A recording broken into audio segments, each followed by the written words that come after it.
Biden administration announces new $2.5 billion security aid package for Ukraine. This post received a score of 26,000, with an upvote ratio of 85%. Here are the top comments in response to this article. Russia just announced they are expanding to 1.5 million troops. U.S. commits another $2.5 billion including armored vehicles. A shitload of additional support announced from other Ukraine allies today. This isn't ending any time soon? Probably not, but Russia can't keep this up forever. Their financial and human resources are being expended. Ukraine is obviously suffering, but as long as NATO countries continue to provide aid, Ukraine can keep it up however long is needed. Quickest way this ends is with Putin being removed or Russia collapsing. Which might happen, but also might not, and if not, it'll be a grind until Russia is pushed out. The more innocents that the Russians kill, the less likely Ukraine is going to want to negotiate. You don't negotiate with people who murdered your family and drove you away from your home. Early on in the conflict, maybe, but the longer this drags on, the more Ukraine's resolve is just going to strengthen. The Nazis learned this about the Russians themselves in World War II? Not that either side wanted to negotiate, but the atrocities definitely hardened the Soviets.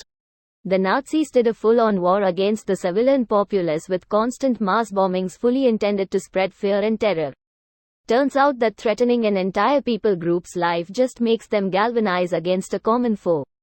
Apparently the US actually did a whole bunch of research on this.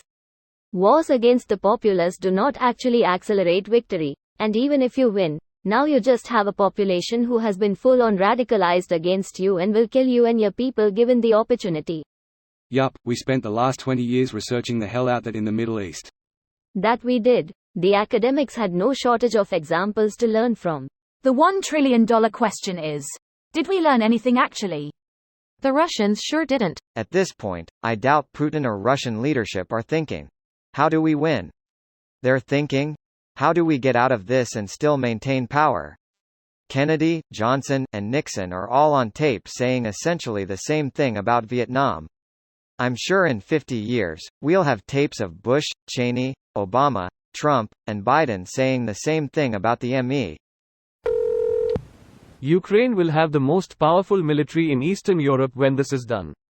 Edit. Lot of comments saying it's all our money. It might already be there. They are stronger than other Europeans like Germany, who allowed most of their forces to turn decrepit from underfunding.